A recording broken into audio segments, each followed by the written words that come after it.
With us now, CNN chief political analyst David Axelrod and CNN political commentator S.E. Cupp. What about this, S.E.? Okay. Asking Ghislaine Maxwell to help bail you out is not the plot twist I saw coming, and that's really interesting. But, I mean, a lot of this has been raised. What's she going to say? Is there going to be a quid pro quo here that makes anything she says not believable? The only thing I do know is that the conspiracy theorist is never satisfied. And MAGA influencers, this administration, created a dependency on this drug that is a conspiracy theory. They did it for Epstein, but lots of other conspiracy theories. And telling them to quit cold turkey does not work. The conspiracy theorist isn't there for answers. They're there for the conspiracy.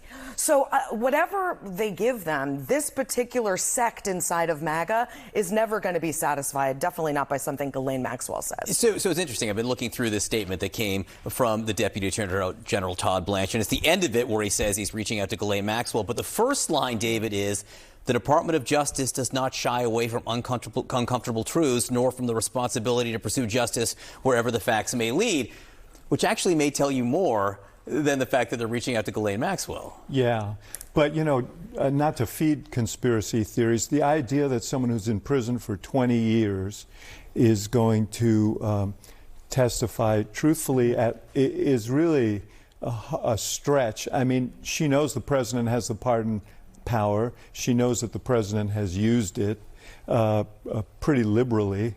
I mean that in a different way. And so there is quite a bit of incentive for her to say what is useful and what is helpful. And, you know, the idea that this Justice Department wants her to say other than that is also strained by the things that we've seen. So I'm not sure. It's just the plot just keeps getting thicker all the time here. You know, and it's also interesting because as for asking the Attorney General to go to a judge to release the grand jury testimony, as for going to Ghislaine Maxwell to ask her to say things, to the Justice Department, right, not to Congress. To the Justice Department. But these are things that the president doesn't control directly. The things that the Attorney General and the president do control are the files and the evidence, which she presumably she could release right now. And suggested she would. Yeah, as Essie suggested, this is they are hoisted on their own petard or by their own petard, as Shakespeare would say. They created this environment in which. And now the environment is out of control. And that environment in the House of Representatives, S.C., it's possible they'll go home today without voting on anything for the week because House Republicans are in a bind right now. They don't want to vote against releasing Jeffrey Epstein files, right, but they don't want to cross the president. So they may just do nothing? Yeah, but from a PR standpoint, I'm not really sure what Mike Johnson's thinking, Speaker Johnson's thinking, because why would you want to prolong this over an August recess? Get this done, then everyone goes away, and you hope that it maybe gets eaten up by another news cycle. Isn't the answer to that, this is what the president wants him to do? For sure. For sure. Yeah, I mean, sure. The good news is they may get home earlier. The bad news is when they get home, they're going to see a bunch of angry people who have a lot of questions about this. So. Yeah, we just know what we're hearing people from members. They ginned up. I mean, the list of characters you put up from the House of Representatives is not a surprising connection to the constituents that want more of these conspiracies, and they're going to keep asking questions because they conditioned these people to demand it. So I guess one question is, what could possibly make this story go away? And an answer might be Hunter Biden. And David Axelrod, I don't know if your ears were burning because Hunter Biden has been doing a couple of interviews, including with a YouTuber, and your name came up. Yeah, and let me play it for you. He was asked first about George Clooney, who, of course, came out and said that he wanted the then President Biden to drop out from the race. Listen to his answer.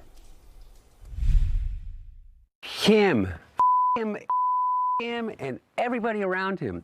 I don't have to be nice. Number one, I agree with Quentin Tarantino. George Clooney is not a actor. He is a I don't know what he is. He's a brand. James Carville, who hasn't run a race in 40 years, and David Axelrod, who had one success in his political life, and that was Barack Obama, and that was because of Barack Obama, not because of David Axelrod. Yeah, you know, the ironic thing about that is people always confuse me with George Clooney, so to be included with him and all these luminaries was really something. Look, I'm not going to comment on that, but also part of that same answer was that same interview was his explanation for what happened in that debate. And he said, you know, he was traveling around, they had him traveling around the world, then they gave him an Ambien, and he's an 81-year-old man. He was tired. That's kind of the point that I was making all along, and a lot of people were making. So he kind of affirmed the concern that everyone had, but he doesn't see it. David's too nice to respond yes, to that directly. I will. Okay. David, I'd be very concerned for you if Hunter Biden was like, get David Axelrod in there. We need more David Axelrod. Like, you know, he's a son defending his dad. You understand that.